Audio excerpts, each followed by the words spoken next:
Aleluia. Vamos iniciando aqui a nossa transmissão hoje, com alguns convidados aqui em nossa mesa.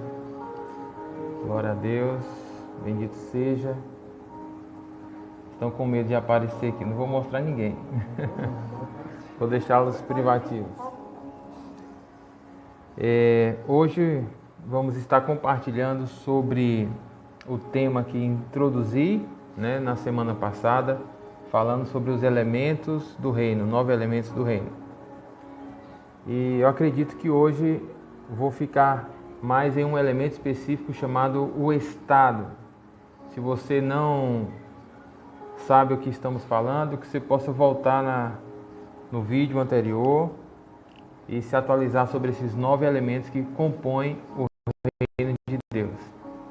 O reino de Deus faz parte desses 9 elementos. Deixa eu só ver a minha internet, que eu estou vendo aqui falhando um pouco a tela. Me dê um feedback aí do meu áudio, vídeo, tudo ok?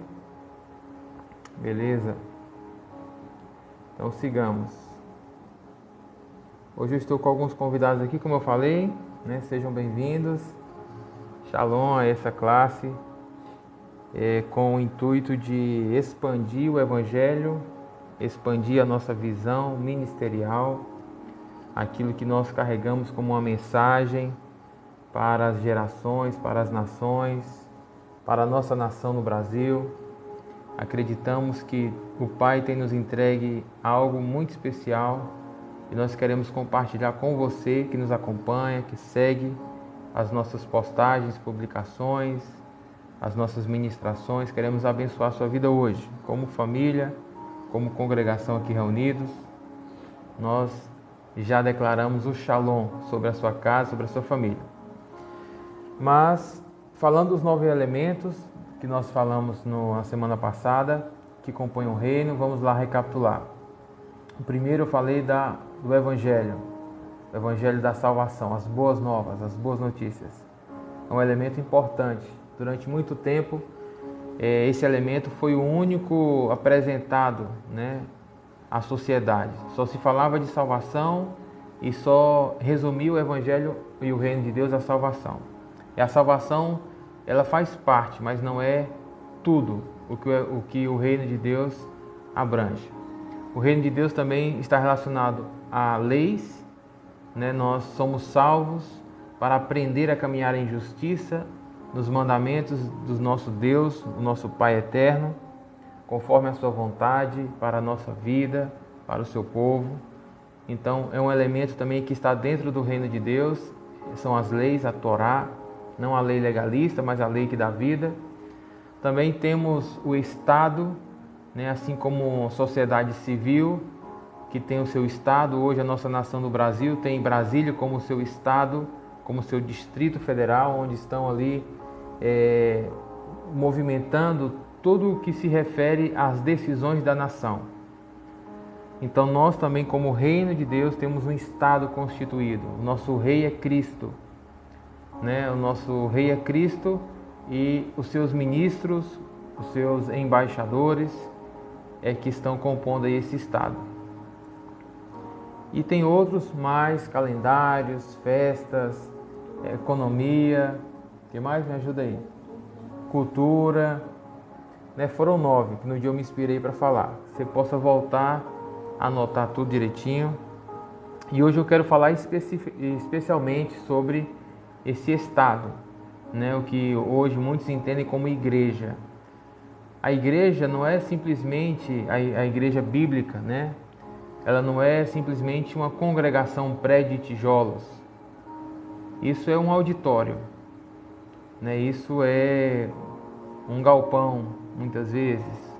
Os mais modernos falam prédio, Mas a igreja não é isso. O poder da igreja não está nisso. É a mesma coisa de dizer que a prefeitura da cidade é um prédio, não é. O prédio simplesmente é onde se desenvolvem as atividades, mas a prefeitura é constituída em pessoas. Tem que ter o prefeito, tem que ter a sua equipe no caso de prefeitura não é ministros, são os encarregados da prefeitura, que agora me fugiu o nome. No presidente são os ministros, no prefeito são os líderes de cada função, que me fugiu a memória agora. Então isso é o governo local, né? São pessoas que foram revestidas de poder e de autoridade. Não é o prédio. O prédio simplesmente abriga. O prédio simplesmente são as instalações para que cada departamento, cada função possa se organizar para se trabalhar. São secretarias, isso mesmo. Secretarias do governo do município que são responsáveis por desenvolver cada área da sociedade. Então assim também é a igreja, né? A igreja não é um prédio, é uma equipe.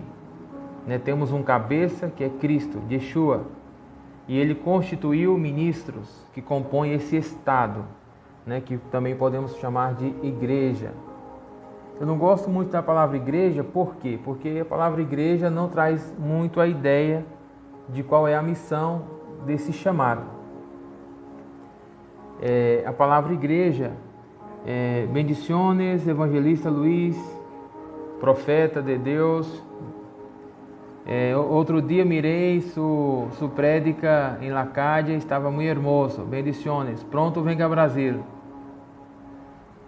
Então, a igreja, ela tem uma causa, ela deve ter uma causa, ela deve ter uma mensagem muito clara. Não é de reunir os crentes e acomodá-los dentro de um prédio, acomodá-los em um sistema de som, de audiovisual, de ar-condicionado, cadeiras acolchoadas. Isso não é o propósito.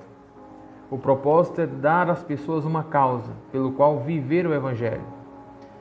E isso tem que ser muito definido desde o Estado, né? Desse corpo jurídico, executivo, legislativo, que nós podemos chamar a igreja. A igreja, quando foi constituída, ela foi constituída para ser esta casa legislativa, executiva, judiciária, né? Que resolve os assuntos da nação, os assuntos que as famílias necessitam de apoio, de auxílio, né? Necessitam de justiça. A igreja não foi simplesmente para acomodar as pessoas. Então o tema da mensagem que eu compartilhei hoje foram sobre os 5 ministérios em Yeshua. Como entender esses 5 ministérios em Yeshua? Porque esses 5 ministérios, o ministério quíntuplo, chamado também, é o que compõe hoje em dia o que nós entendemos de ministros, corpo ministerial, né, ou Estado. No Antigo Testamento a gente vê muito sacerdócio de Levi, dos filhos de Levi, e ali tinha o sumo sacerdote, ou sacerdote principal, no hebreu seria o Kohen Gadol, e os Kohen, que eram os sacerdotes comuns. Né? Então, era assim que era organizado os seus ofícios, as suas atividades ministeriais, o sumo sacerdote e os sacerdotes. Só que no Novo Testamento, nós vemos que a organização desses ministérios foram dadas da seguinte maneira: apóstolos, profetas, evangelistas, pastores e mestres. Isso nós podemos ver o que está escrito em Efésios capítulo 4, versículo 11 a 13, que diz: Ele mesmo. Vamos lá, colocar esse fundamento.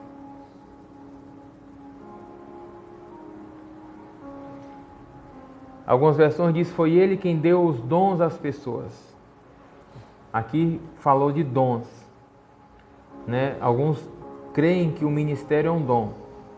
Eu não creio que o ministério é um dom. Eu creio que o ministério, ele também é uma responsabilidade que aquele que constitui, ele garante que aquele que foi constituído tem a capacidade de atuar. Por isso, então, ele dá este dom, né? Mas o ministério é responsabilidade. Ministério é um chamado para atuar em uma função que requer uma capacitação em Deus. E essa capacitação é Deus que dá. À medida que Deus chama, Deus capacita. Então Efésios 4, do 11 ao 13 diz: foi Ele quem deu dons às pessoas. Em algumas versões diz: foi Ele quem constituiu. Eu gosto mais dessa versão, constituiu. Foi Ele quem constituiu. Algumas versões falam: foi Ele quem deu, entregou, né? E Ele escolheu alguns para serem apóstolos, outros para profetas, outros para evangelistas e ainda outros para pastores e mestres da igreja. Vamos entendendo que esse estado, né, esse corpo de Cristo, né, esse corpo executivo, legislativo, judiciário, nesta igreja, esse estado, foram constituídos e foram dados funções ministeriais. E aqui muitas pessoas falam: todos que aceitam a Cristo são a igreja. Não é verdade. Vamos entender que Deus estabeleceu um reino. Todos que entram neste reino, né, eles são repatriados. Eles fazem parte agora de uma nova pátria. E por ser parte de uma pátria, eles entram como cidadãos de um reino. E ser um cidadão não significa que eu sou o Estado. Nem todo brasileiro compõe o Estado de direitos do Brasil. Por exemplo, estão em Brasília, estão dentro de um cargo ou de um ofício de governo, senão que são aqueles que são eleitos, elegidos, escolhidos. Então, nem todo cidadão do reino é a igreja, né? Ser um cidadão do reino significa que fomos chamados a conhecer as verdades do Evangelho, que justifica, que perdoa, que restaura, que dá essa nova cidadania, que introduzem um novo povo, em um novo pacto. Mas isso não significa que eu já entrei sendo o Estado, aquele que já está num ofício, num cargo, numa responsabilidade. Isso vai sendo formado até ser estabelecido essa função de ministério.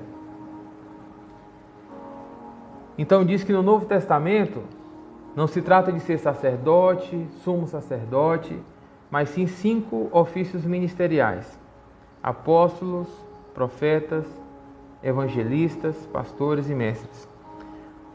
Qual o propósito desses ministérios? Ele fez isso para preparar o povo de Deus para o seu serviço, a fim de construir um corpo de Cristo.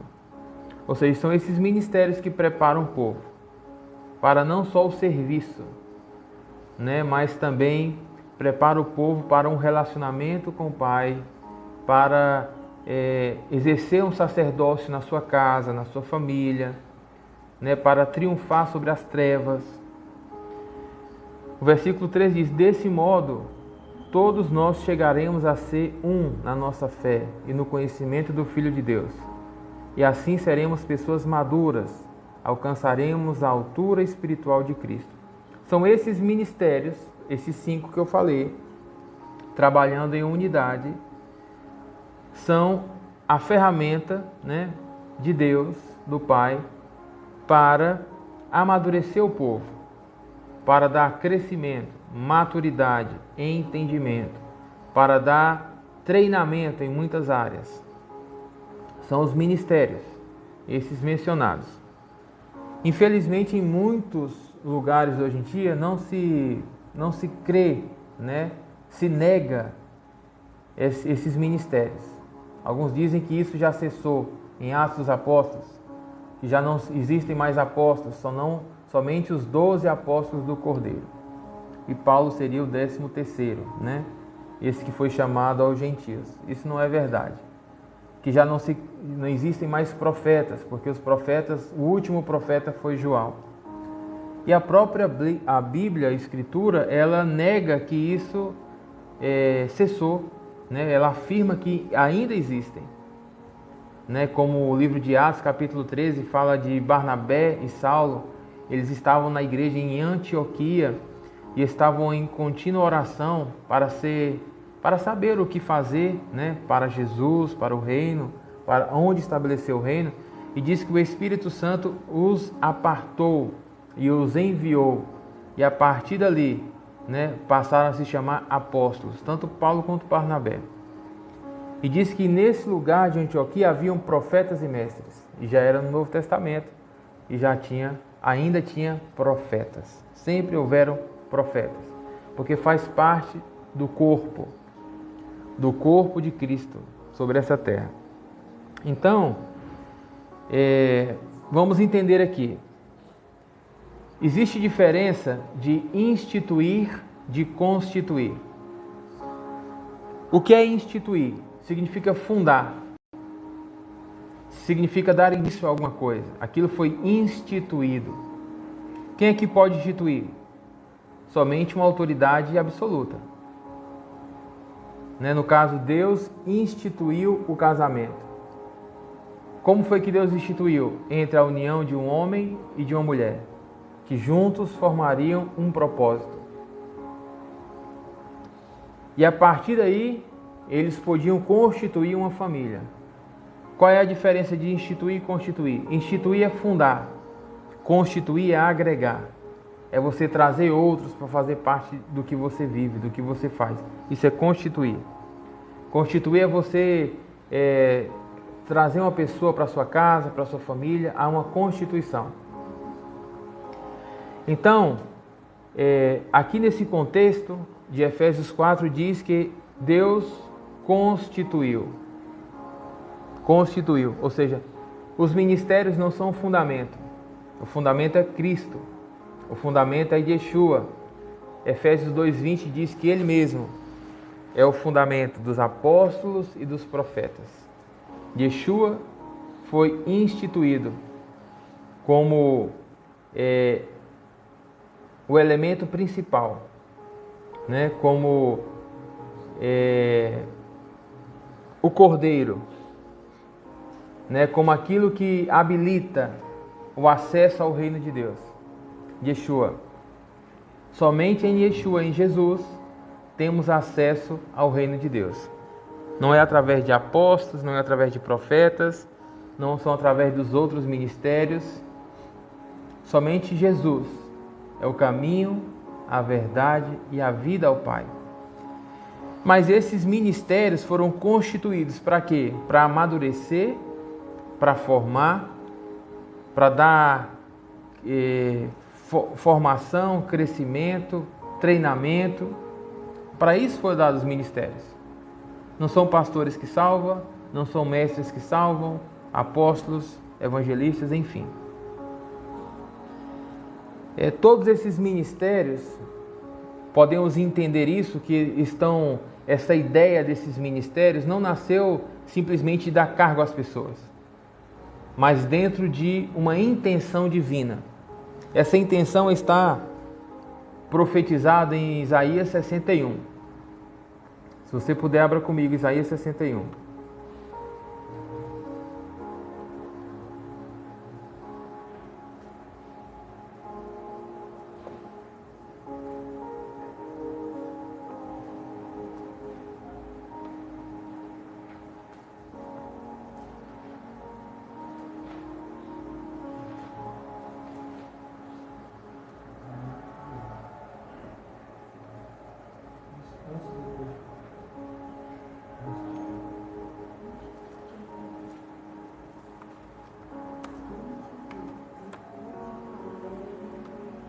Isaías 61, versículo 1 diz: O Espírito do Senhor é sobre mim. A mesma fala que Jesus declarou em Lucas 4. O Espírito do Senhor é sobre mim, porque o Senhor me ungiu. Essa ação de ungir fala de uma constituição. Desde o Antigo Testamento, da Antiguidade, quando se iam consagrar, separar os ofícios ministeriais, vinha um sacerdote maior e ungia, impondo as mãos com azeite, declarando as palavras do Eterno, ungia, consagrando aquele que estava sendo chamado ao ministério. Então Jesus está dizendo, no caso aqui o profeta estava dizendo que o Espírito do Senhor Deus está sobre mim, porque Ele me ungiu, ou seja, fui constituído para pregar boas novas aos mansos. Pregar boas novas aos mansos, isso é função dos evangelistas. Ou seja, esses 5 ministérios estão aqui em Isaías 61. Pregar boas novas aos mansos. Enviou-me a restaurar os contritos de coração. Aí está o ministério pastoral. Curar dos corações, curar das pessoas, tirar as pessoas das suas aflições, pastorear suas vidas. Proclamar liberdade aos cativos. Aqui está a função dos profetas. Proclamam os decretos, os editos do Eterno. E a abertura de prisão aos presos. Então, essas prisões falam de dogmas, de ignorância. O que é que prende uma pessoa? É uma condição de ignorância. Então, os mestres é que abrem, que têm a chave do conhecimento para abrir as prisões das pessoas, tirá-las das suas ilusões, das suas crenças erradas, dos seus entendimentos errados. E aí apregoar o ano aceitável do Senhor e o dia da vingança do nosso Deus, e consolar todos os tristes. Então aqui nós vemos que os 5 ministérios já estavam desde a antiguidade sendo profetizados, porque os ministérios são funções. A função de pregar boas novas aos mansos, Um manso é humilde, uma pessoa que ouve a palavra, tem a aceitação de ouvir a palavra, porque não é por força nem por violência, não é aquela mensagem, aceita porque senão você vai para o inferno. Mas a pessoa que quer ouvir a boa nova, ouvir que Deus amou o mundo, que Deus perdoa pecado, que Deus entregou o seu Filho para morrer em seu lugar.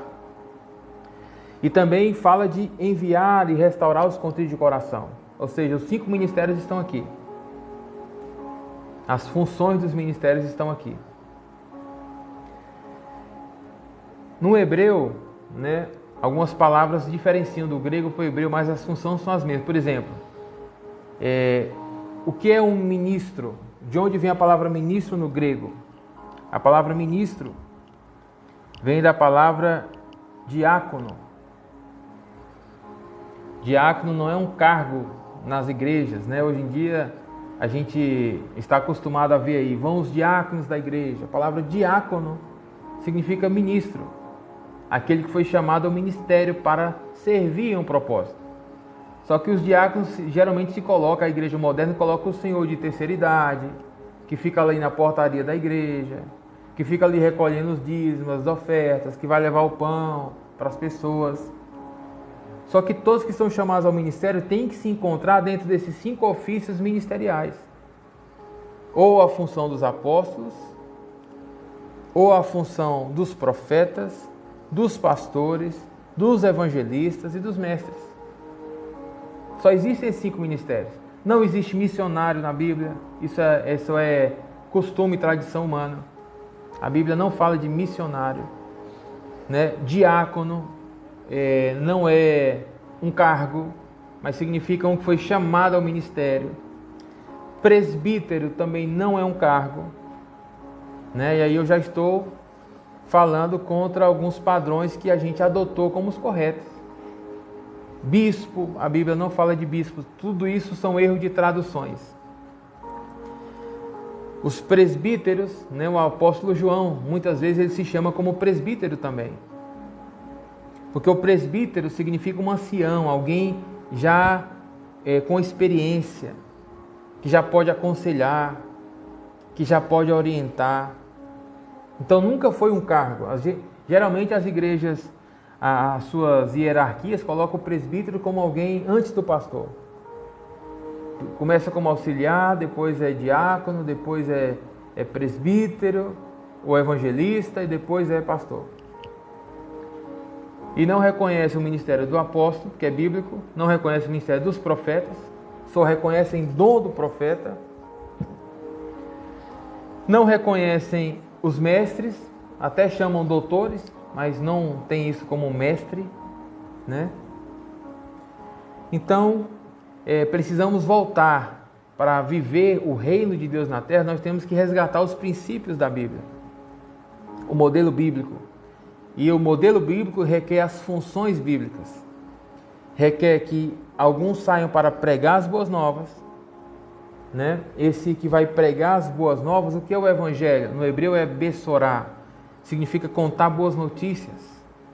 É falar dos testemunhos, é falar dos milagres, é falar da transformação que Jesus está fazendo na vida, na família das pessoas. Isso é bessorá, é contar as boas notícias. Não sair falando fofoca, reportando as más notícias do jornal, do que estão dizendo que vai acontecer. Nós não temos esse chamado, né? Muitas pessoas também não entendem que, por exemplo, no grego, como eu falei, diácono é um chamado ao ministério. E também a função de alguns desses ministérios é ensinar. A palavra grega para quem ensina é didáscolo, parecido com diácono, é didáscolo. Significa um que tem uma didática, é um que sabe ensinar. No grego é assim. Já no hebreu é um moré.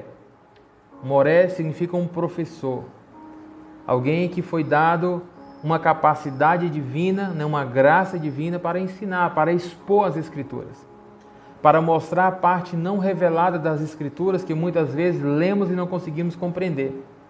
Isso aconteceu com um eunuco que estava voltando de Candace, em Atos capítulo 8.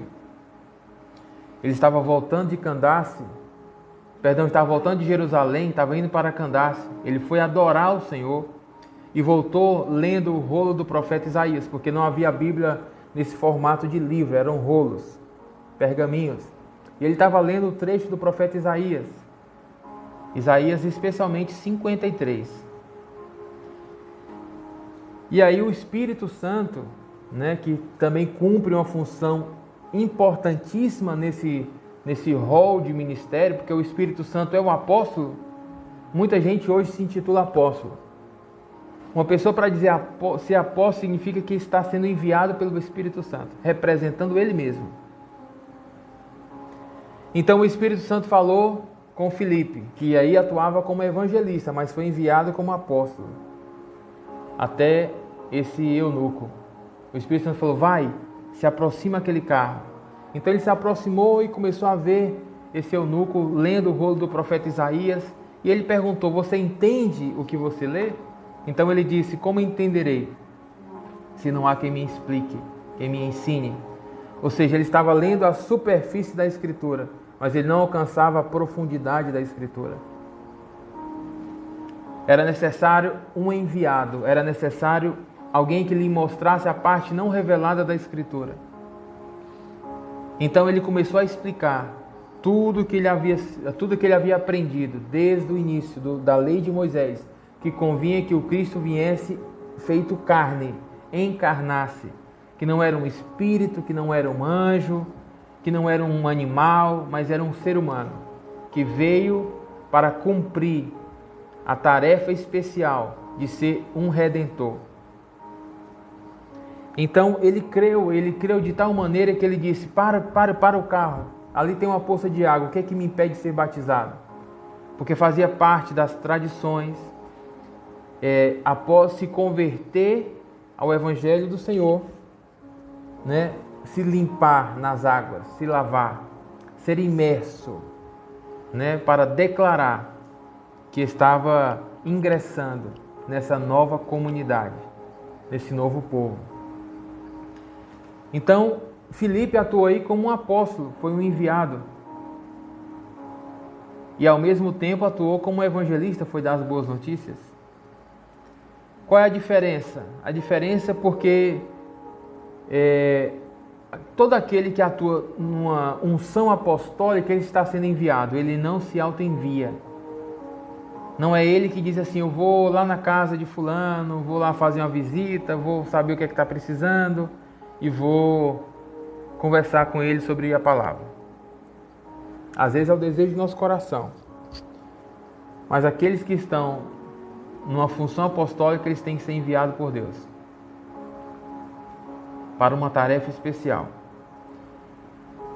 Então, assim como Jesus disse, o Espírito do Senhor Deus está sobre mim e me ungiu para pregar as boas novas, para restaurar os contritos de coração, para proclamar e para abrir as prisões, né? A função do mestre, abrir prisões, cadeias mentais, cadeados mentais de ignorância.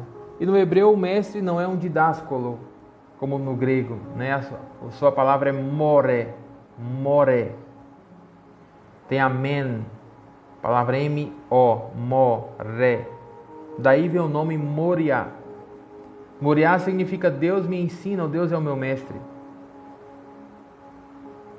A palavra Moriá apareceu na Escritura quando o Senhor chamou Abraão para levar Isaque, o seu filho, a um lugar no qual ele revelaria um sacrifício. Ele disse: leva o teu filho, sacrifica o teu filho no Monte Moriá. E Abraão saiu 3 dias caminhando em busca de onde ele seria esse lugar. E quando ele chegou no pé do monte, onde ele entendeu que seria o lugar, que era um lugar alto para subir, Abraão estava acompanhado de 2 servos com seus jumentos. Estava o seu filho também. Então ele disse: fique no pé do monte, os servos e os jumentos, porque eu e meu filho subiremos, a adoraremos e regressaremos. E até então Abraão não sabia que Deus ia poupar a vida do seu filho, mas ele estava convicto de que ele subiu para adorar e ele desceria com o seu filho em vida. Segundo o livro de Hebreus, capítulo 11, nos últimos versículos, diz que Abraão tinha tanta fé quando ele subiu com Isaque, de que Deus podia ressuscitá-lo dos mortos, que ele não temeu subir com Isaque. Então, quando ele subiu, Abraão subiu, deixou os servos, deixou o jumento, né? Porque não poderiam subir para adorar com a mentalidade de servo e com a mentalidade de jumento, que é um escravo. Não depreciando ninguém. Mas o que é um jumento? É um animal de carga.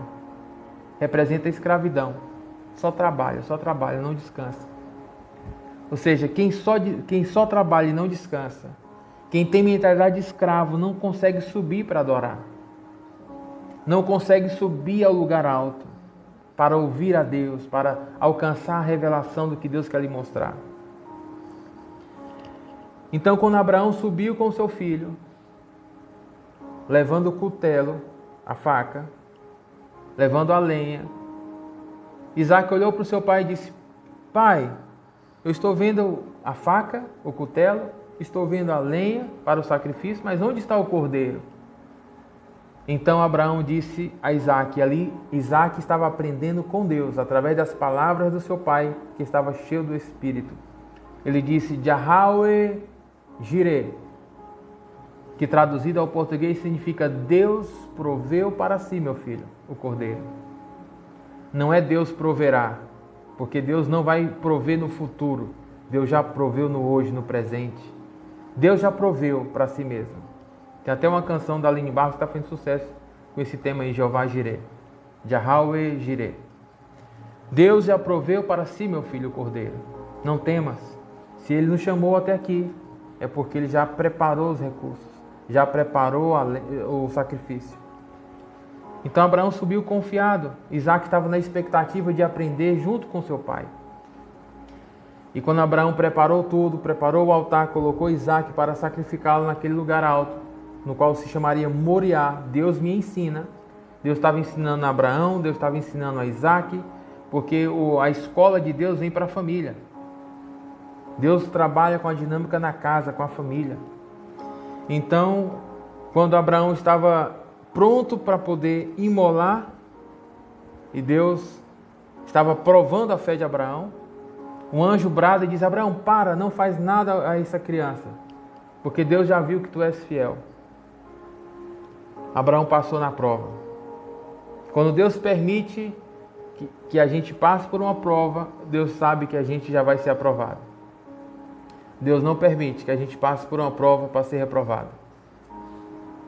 Se a gente passa numa prova e é reprovado, ainda não é a prova de Deus, é só um ensaio. Estamos só no treinamento. Mas na prova oficial, Deus só vai nos enviar para enfrentar os nossos piores medos, as nossas piores batalhas, quando a gente estiver preparado. Então Abraão temia perder o seu filho, porque era o único filho que ele tinha.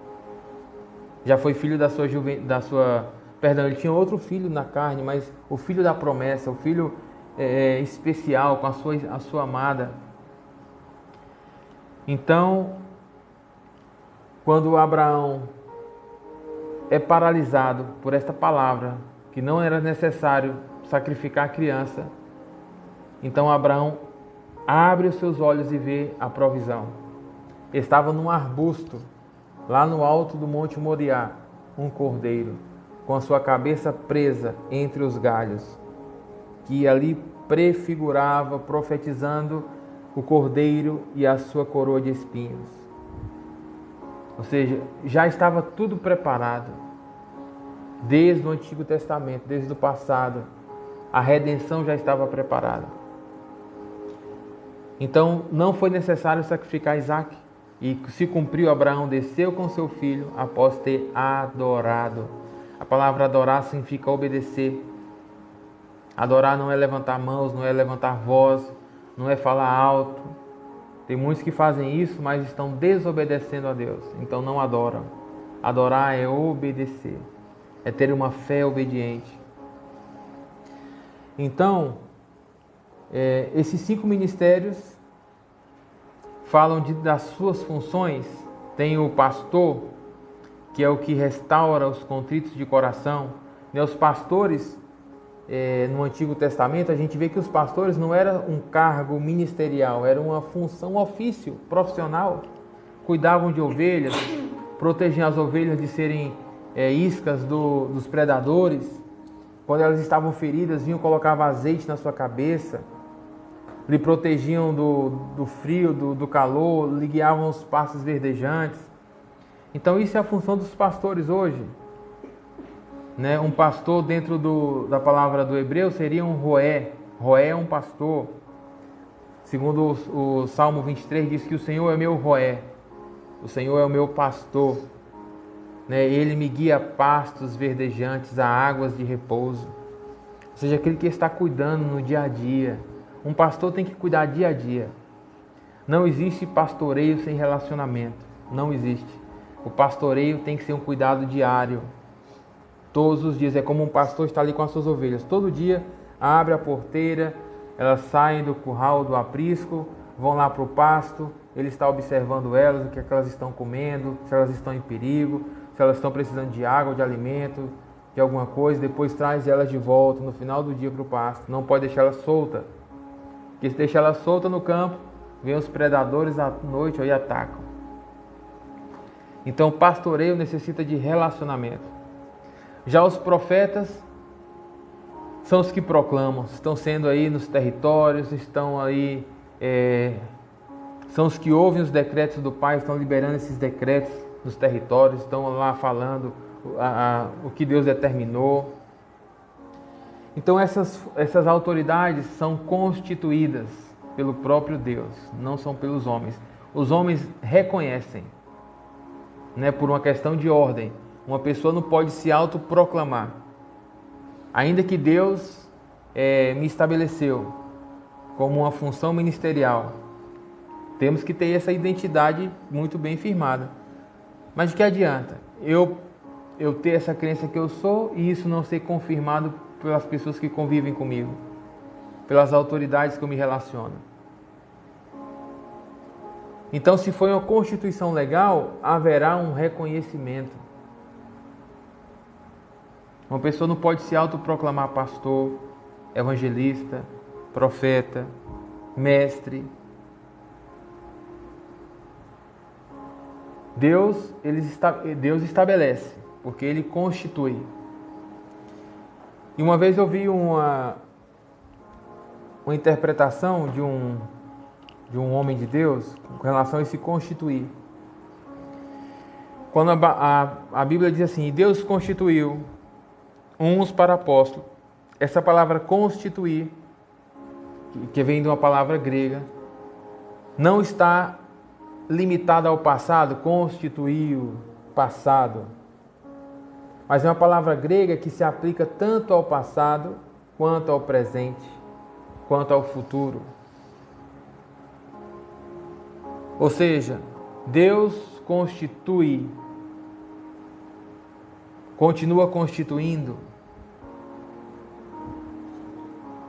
Em cada território Deus constitui. Imagina, cada lugar, cada cidade tem que ter o seu mini-estado. Tem que ter o seu corpo executivo, jurídico, legislativo. Assim como as prefeituras, como as secretarias, a equipe do prefeito na cidade. Tem que ter a igreja local. Tem que ter a igreja no estado de Minas Gerais, na igreja no Brasil, na nação.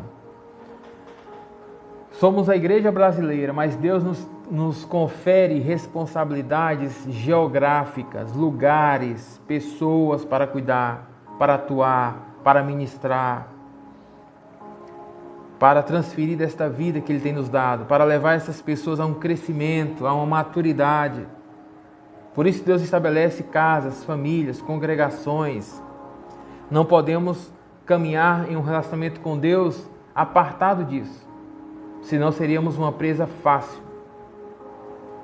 Toda ovelha tem que ter o seu aprisco, todo filho tem que ter a sua casa, todo ministro tem que ter a sua rede de ministérios, tem que estar debaixo de autoridade de um outro ministro mais experiente, que ele está lhe preparando, lhe treinando, forjando o seu caráter, lhe dando chaves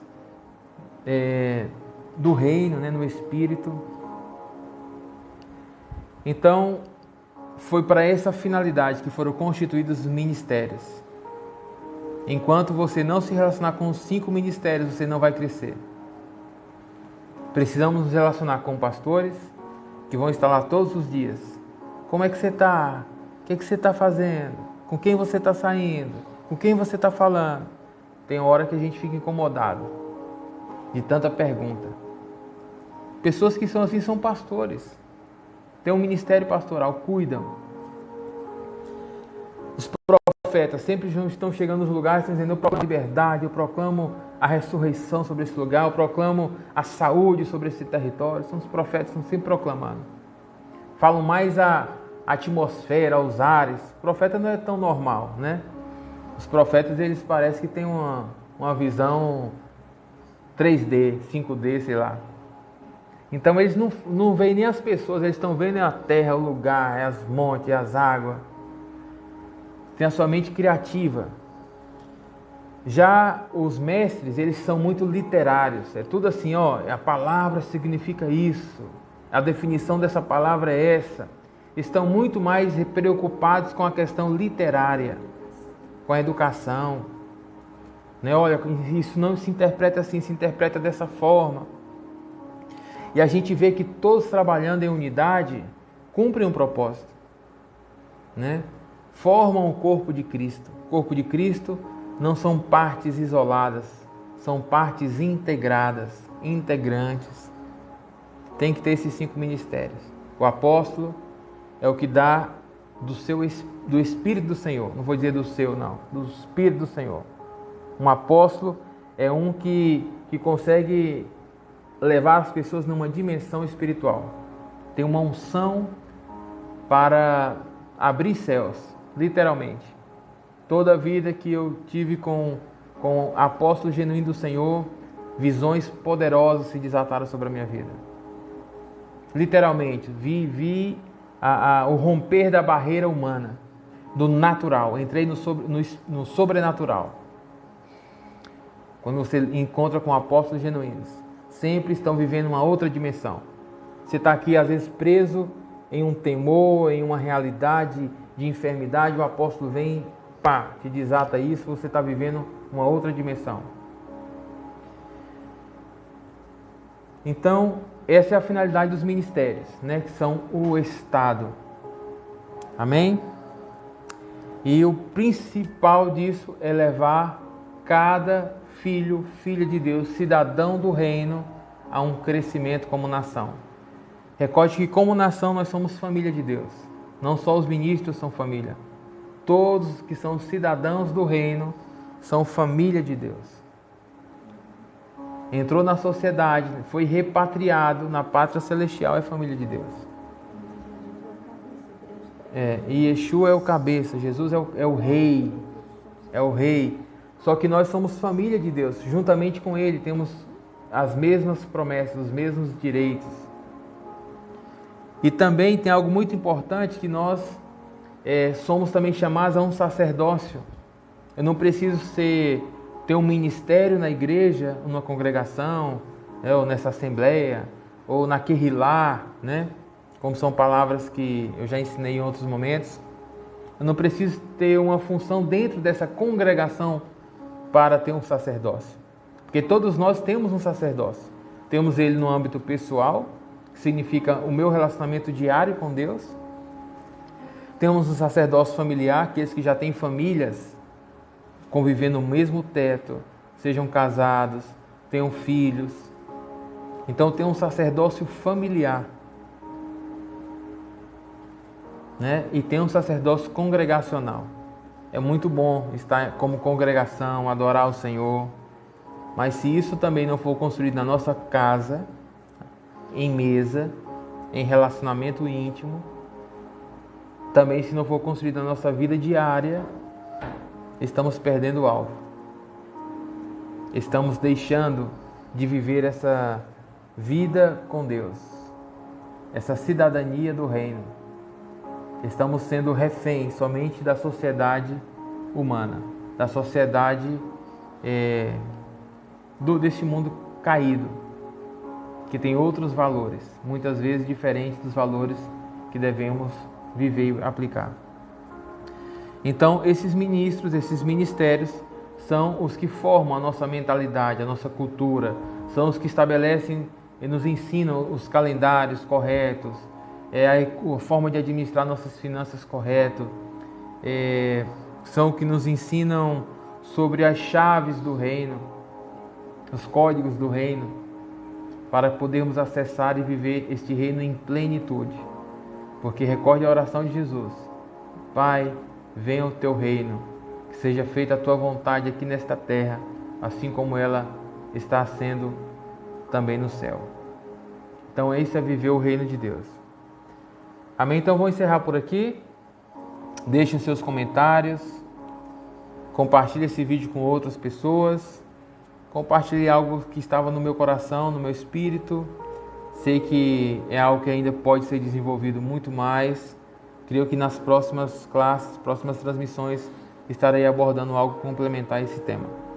Um grande abraço, fica com Jesus, shalom, shalom, e até a próxima transmissão.